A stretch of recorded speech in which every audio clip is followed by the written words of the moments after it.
We've been working on an accompaniment which I called Mellow Bossa, and we did it first of all in the key of C major, and then we did it in the key of G major.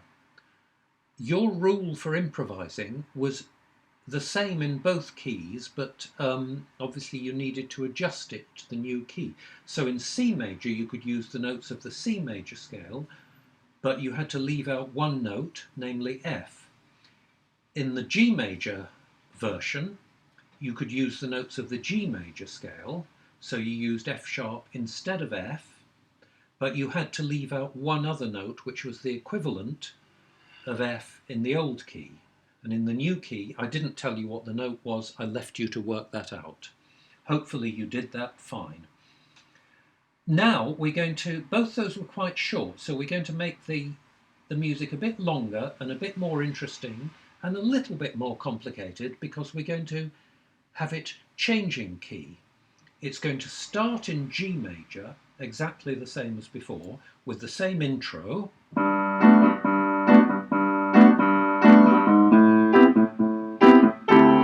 Then it's going to carry on, and so on, as it did before. Later, it's going to play almost the whole of the G major bit as we did, but then there's going to be a section in C major. The music is going to be slightly different. It's going to have the same sort of feel, but you'll hear that it's not quite the same tune, if you can call it a tune. Your rule will basically be to follow the G major rule when we're in G major and to follow the C major rule when we're in C major. Now, what I'm hoping is that you will, having listened to it a few times, you will get to recognize when the key change is coming without having to be told.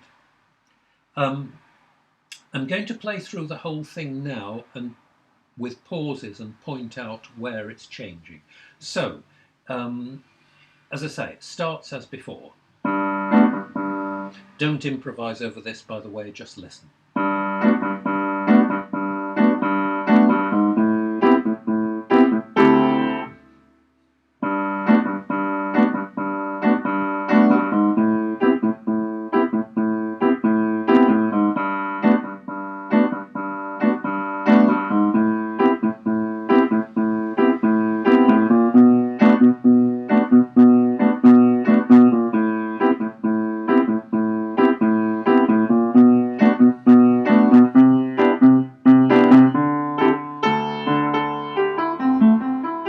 Still in G.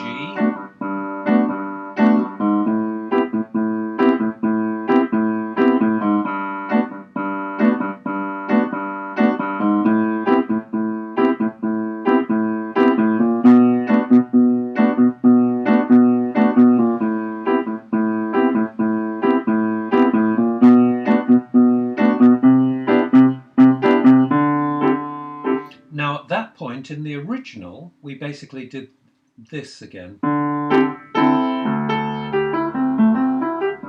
And then we went to what you might call the outro, a slightly different version of the chord progression leading to the end.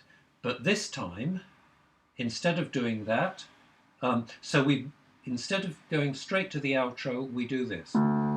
Sorry.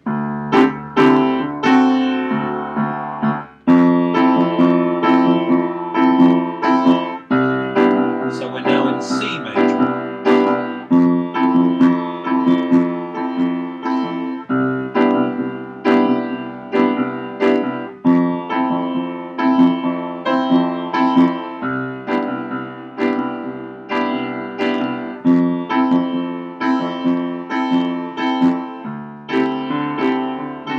And that's where we change back.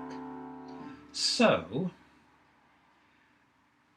in the first section, when you're sort of halfway through the first G major section, you get this little sort of bit. And it carries on in G major. Now, when it comes round to that point again, instead of getting that, you get...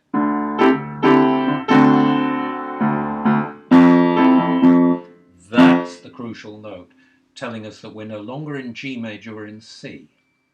So listen out for that. You'll notice my very last chord in G still includes the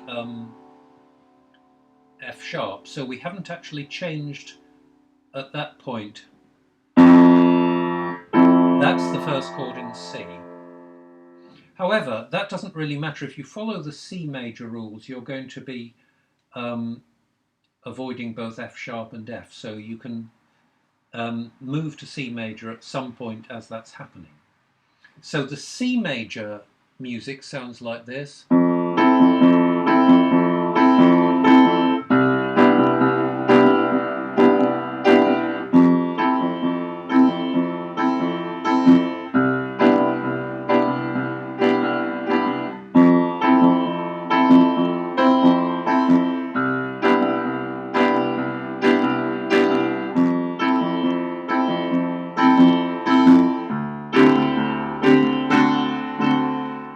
Where we're moving back to G.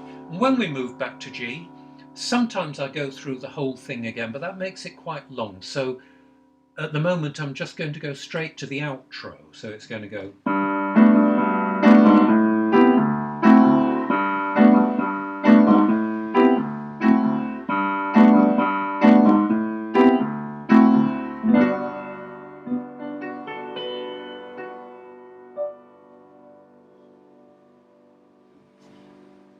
So what I suggest you do, the complete accompaniment is on the next video.